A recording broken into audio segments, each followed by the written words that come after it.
Good morning. Thanks for coming so early. So today with Eugene, we're going to tell you about the pain of building internal platform in Orion.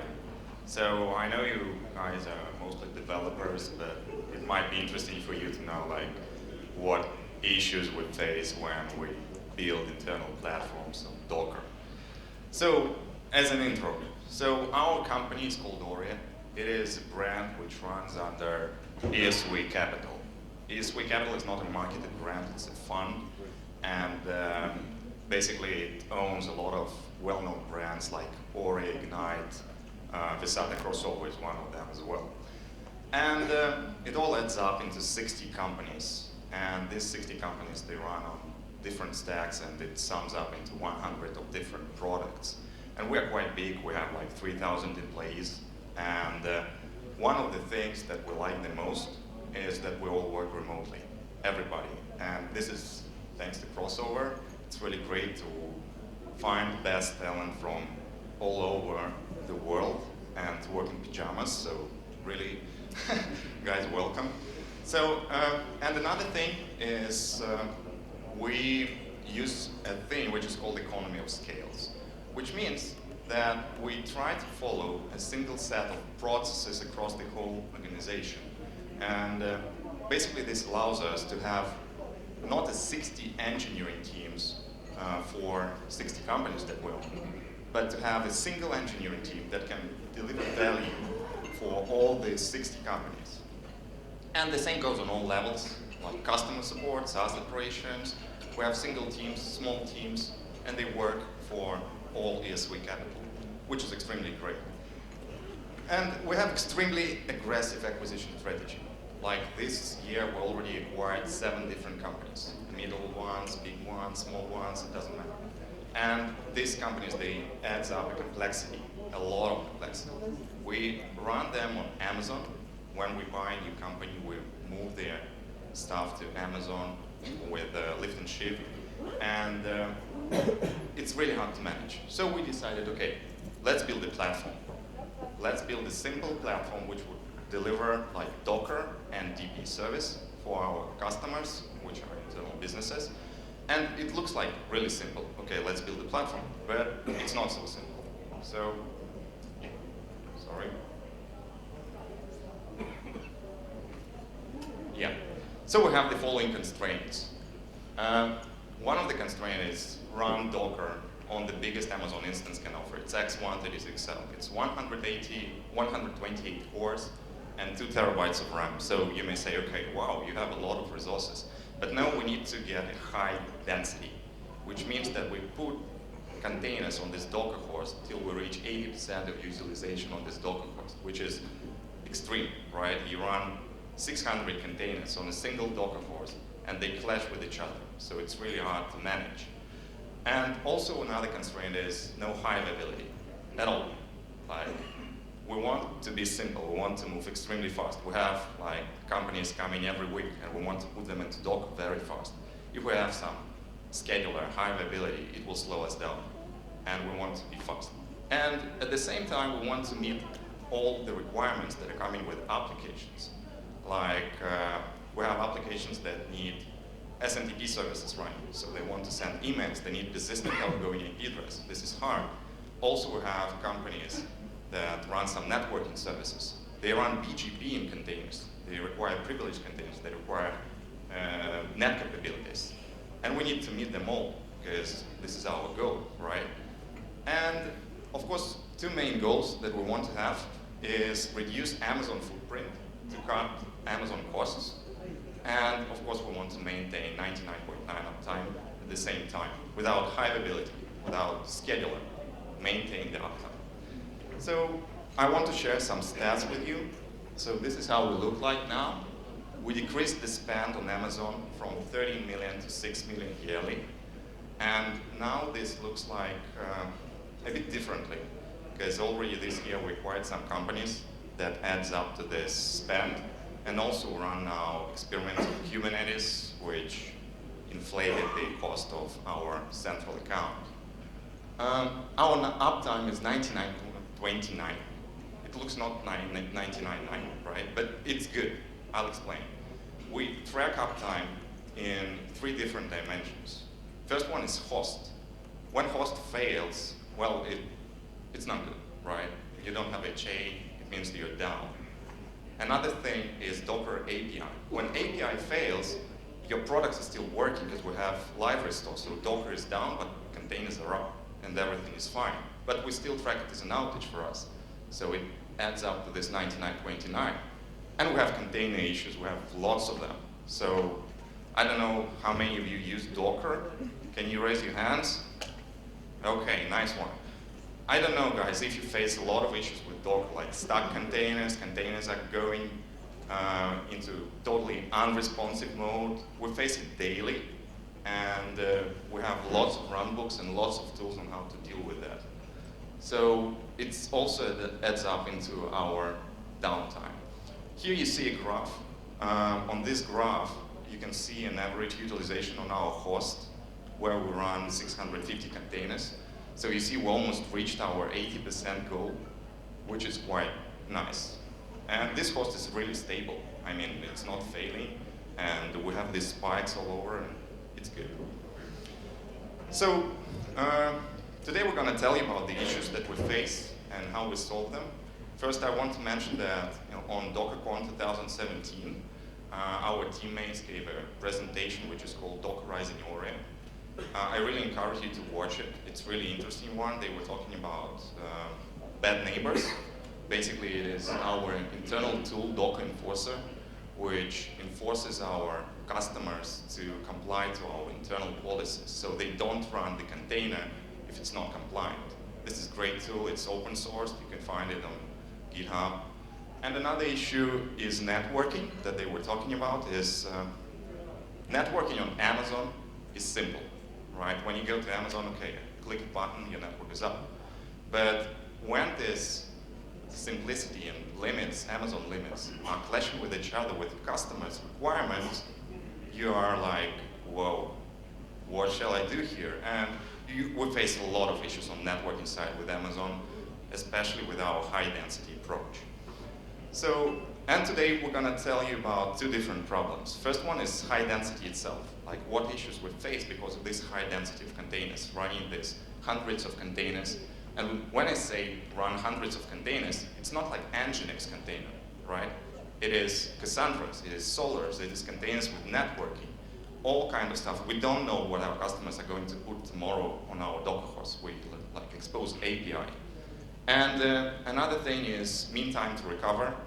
This is how we deal with recovery of hosts, of Docker API, of containers.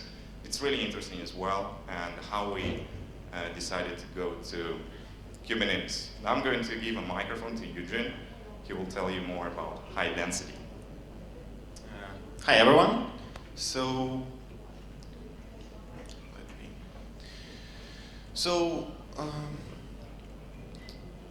I'm going to tell you about a few issues we have, and hopefully you can draw some conclusions.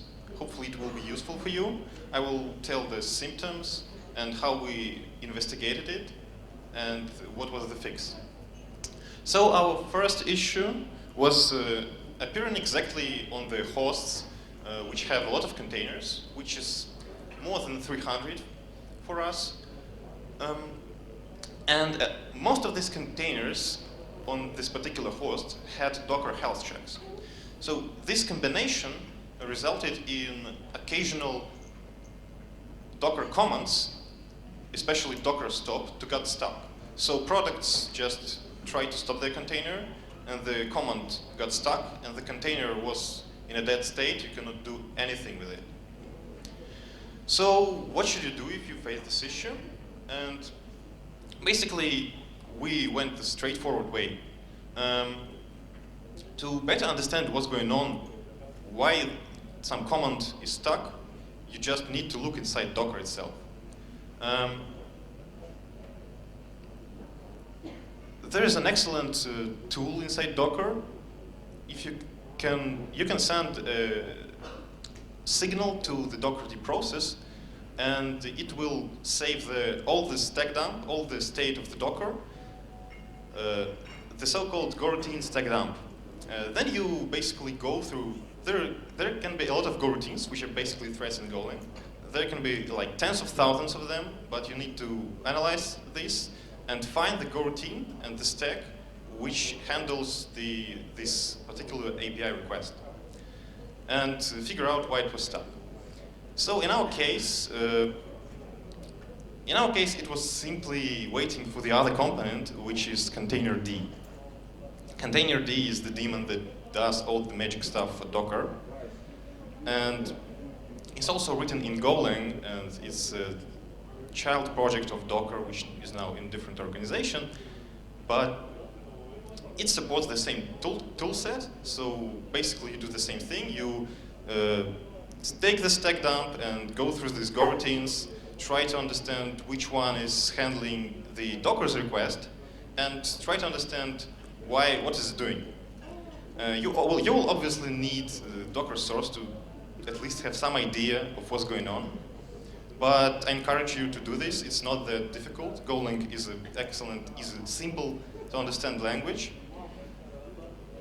So in our case, we found out that containerd was waiting for the init process to exit. And this init process was in a pretty weird state. It was in so-called uninterruptible sleep. Uninterruptible sleep, or D state, as you may know, usually means that the process is reading from the disk. But it can also mean many other things.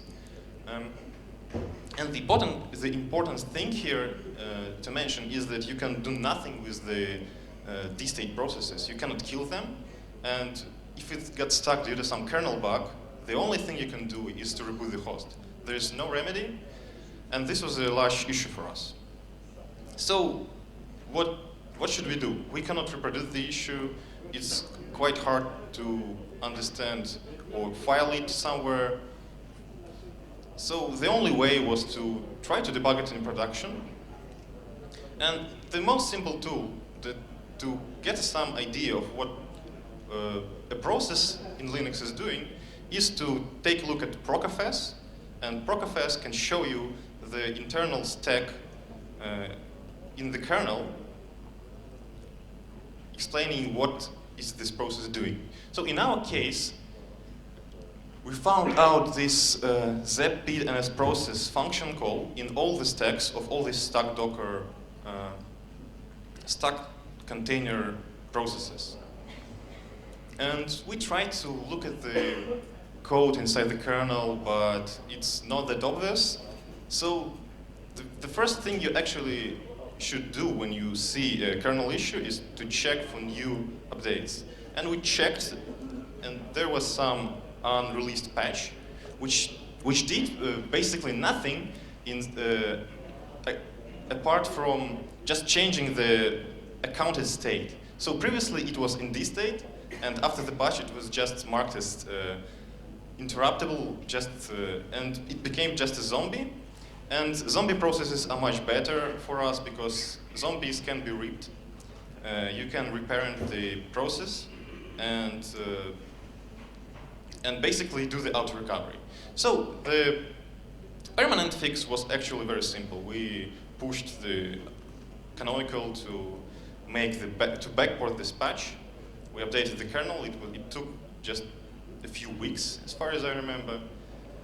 And although we didn't exactly resolve our issue, but it allowed us to have the auto recovery, so without any reboots. And that's what's important for us.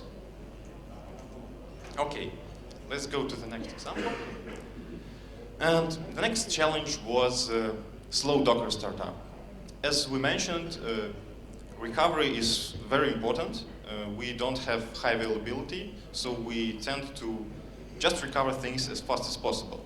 And when we added more and more containers to our hosts, Docker start was getting slower and slower. Of course, first thing we checked was general CPU memory usage, and it was pretty fine. Docker was not spending any CPU. So once again, you need to take a look inside Docker to understand what the hell's going on. But this time, like, looking at the stack dumps won't help you because this is a continuous process. You want to understand what is waiting for. And there is an excellent tool included in Golang called pprof, and you can easily enable it for Docker. And pprof has this blocking profiling.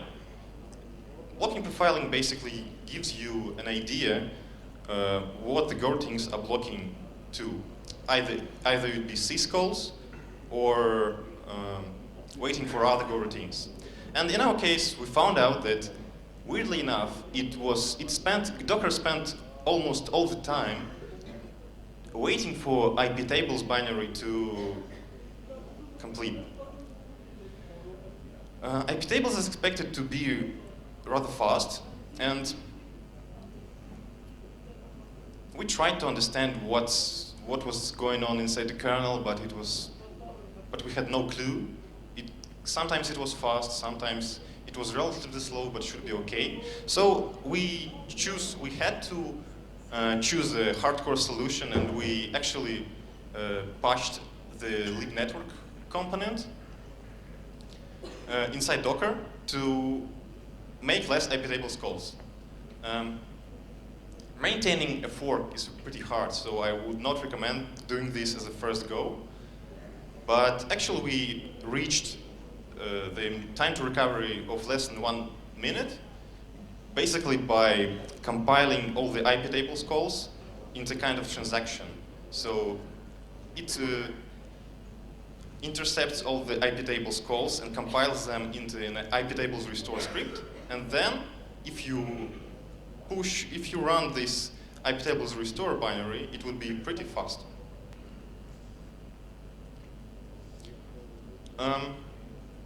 Still, the root cause was not known, and later we stumbled upon it anyway. So we noted that as time passes, other processes were getting stuck too. And it was pretty surprising because even simpler things like ls or load average sometimes took seconds to finish. And to make things even more confusing, they were still fast inside containers. So if you run load average, it was slow in the root namespace, but was fast inside containers on the same host. So first thing you do when you stumble upon some slowness in a one-time run is obviously strace. And strace showed a pretty surprising thing. When the say uptime command was slow, it was busy opening proc load average. So procfs is just an inside. Procfs should be fast. It's a kernel inside. It doesn't load. It doesn't use disk. Doesn't use anything. And once again, the only thing to do was to just take a look inside Linux. And this time it was a bit harder. So we had to use this. We had to use perf tools. That's an excellent toolkit by Brandon Gregg. There's also tools like BCC, which basically on production service, you can get the events inside kernel, which functions got triggered and when.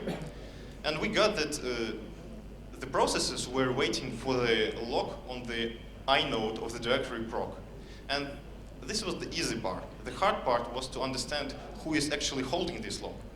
And since by default locking profiling is disabled in Linux, and it's pretty unacceptable for us to compile our own kernel on production, we had to walk through all of the parts in the kernel which could potentially lock these mutexes, and in a few weeks we found the place, and it was simply our monitoring software listing the processes, listing the proc directory. So it was just getting the number of processes on the server, but since we had such high density, we had like enormous number of processes, and it held this mutex, making a lot of system utilities getting stuck. So the fix for this is pretty hard, you may think, but once again, we just check for Linux updates, and since the version 4.7, Linux introduced multiple reader, single writer locking for inodes, and basically our problem was gone. We just upgraded the kernel, and it eliminated the problem. Okay, now Sergey will tell you about our recovery goals. So, as Eugene mentioned, we have like enormous number of problems, and we're good at fixing them, even rolling out new patches or fixing things and doing changes on servers. But still what we found is that even fixing all this stuff still brings us one new outage, one new problem per week. So it's really not possible to reach 99.9 in any way, because when you face a new problem, it takes you around 30 minutes at best to solve it, because you need to go through the logs, you need to understand what is causing it, and it's a new issue, I've never faced it before. So we said, okay, to get into 99.9, what we need to do is to set common sense target goals. We need to be great in recovery. So we set a goal. For container, we need to recover in 30 seconds. For Docker API, we need to recover in 1 minute. And for host, we need to recover in 5 minutes. So even if we have an outage on each of these domains a week, we would be great, right? It's less than 10 minutes recovery. But we failed. So on container level, it's simple. When your container gets stuck, we receive an alert, and support team has a monitoring, runbook, and they can remove this container. But we need to wait for customer to redeploy this container. And we still track it as an outage time, because for us it means that we are affecting customer. Customer cannot use our platform. So it is hard. It's 30 seconds is unreachable in this state. Then Docker API. As Eugene said, we patched Docker. And this is great, right? We have like 1 minute recovery time. But still on huge hosts where we run a lot of containers, it takes around 5 or 7 minutes. So it's not reachable as well with our high density approach. And then host. We tweaked boot times greatly. We removed everything we don't use. Our host is like flying through the space when it boots up, really. And we also have a script which automatically reboots the host when something goes south. So you see, okay, this host is run responsive. I don't want to make a decision. Let automation do that. And host reboots in 5 minutes, really. But still, we have Docker to stop. And it takes, again, 5 or 7 minutes. So we are still not fitting into this 5-minute goal. So what we did is we decided, okay, we need to be completely agnostic to these outages. We need to have another strategy. And at first, we were saying, okay, no HA, no scheduler. But now we see we have data that we can tell everybody, okay, we cannot survive in this state, and we need a scheduler. And here is where Kubernetes comes into picture. And Eugene is really great with Kubernetes. He's a guru, so if you guys want to have a discussion, talk to him, really. Okay, so I will not take into details, but in order to reach our 99.9% goal, we had to introduce some kind of container auto recovery, and we choose Kubernetes mainly due to its large community. It's supported by Amazon, by Google, and so on, and it's incredible flexibility. Still, you have to understand that Kubernetes is not an install and enjoy system. And for example, we have such custom components like authentication, we did it ourselves, networking for our outgoing traffic routing, storage and resource management. Expect to do things yourself. So I am going to briefly mention some Kubernetes specific issues too. Kubernetes is not a silver bullet. You will still have some weird issues. So one of them was Kubernetes nodes sometimes were marked as not ready, and we checked the logs of kubelets, and kubelet was reporting Docker as not healthy. We again take the stack dumps of Docker, containerd, and figured out that sometimes Docker run C got stuck. It's not a daemon. It's not supposed to. Docker run C is simple fire and forget process. So it's one-time process, and it's not supposed to run for a long time. So without bothering to peek further into this issue, we just introduced another auto recovery just to kill these processes if they run more than a few seconds. And it basically helped us without any patches. Another thing is specific to AWS. We have our Kubernetes API behind ELBs, and sometimes those lost connection to the cluster. So we simply analyzed both kubelet logs and kube API server logs, and it was clear that sometimes when we have an outage, when this connectivity is lost, before the outage, traffic was coming from 4 IPs to the API servers, and after the outage, it's coming from 2 IPs. So we just asked the AWS support. The AWS support is very awesome. They're very helpful and professional, and they quickly ruled out all our doubts and said that you probably have these persistent connections. So ELB does not kill any TCP connections. They just change the DNS records and expect you to not have any persistent connections lasting longer than 7 days.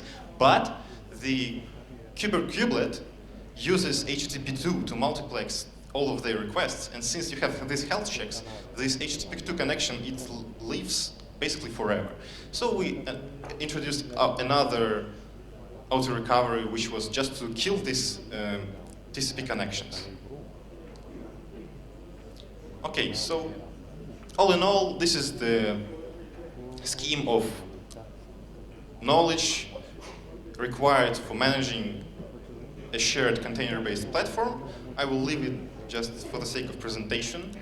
You may check it later.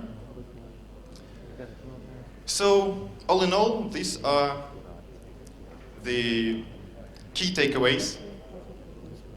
Yeah, so key takeaways is, as you've seen, if you're gonna build this platform at home, you will face issues, guys, really. And no matter what you do, you're gonna face them. So prefer recovery to fixing. At first, you need a great recovery strategy. You need to recover extremely fast, and then you concentrate on fixing this stuff. Then, of course, acquire skills to debug. Because going into Docker, going into Kubernetes, it's not like, okay, I set it up, it's working, it's fine. Tomorrow you will face an issue, believe me. Even on Amazon, what Amazon does or Google does, they give you masters for Kubernetes. And they say, manage your worker nodes on your own, we don't care. So you need this knowledge, even if you use anybody's platform. And the third thing is keep things simple. We learned it a lot. We wanted to start our platform as extremely simple. Simple Docker, right? But then we got requirements from products, and we added complexity, and our platform got extremely complex. Now we're moving to Kubernetes. We're adding complexity there as well, but this complexity is different, because you have building blocks, and they're decoupled one from each other, and it's easy to manage. So try to keep things as simple as possible, and that is the only way to build the platform, because you won't survive.